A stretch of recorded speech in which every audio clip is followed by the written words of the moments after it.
1 million homes a year. At least, napakalaking bagay na yan. At nabigyan natin ng solusyon ang problema ng pabahay ng ating mga kababayan. The Pambansang Pabahay para sa Pilipino program aims to provide home to 6 million Filipinos and generate around 1.7 million jobs yearly. Layunin po ng programang ito na magpapatayo ng 1 milyong pabahay kada taon hanggang matapos ang aking 6 na taong termino bilang Pangulo. Ang naumpisa na, lahat-lahat, I think na ground break is about 1.2 million na nasimulaan na. So kung meron po tayong estimate, mga ilang milyon po ito? Wala pa po siyang milyon.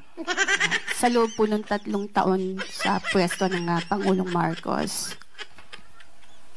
Yun po yung sinabi ko at hindi pa ito pa po kompleto. Kasi po ang sabi 1 million per year. So para mabuo yung backlog na 6.5 million housing units po ng Pilipinas. So may mga pagkakataon po gustuhin po natin na matapos ang lahat pero may mga causes of delays. Bongbong bangag yan.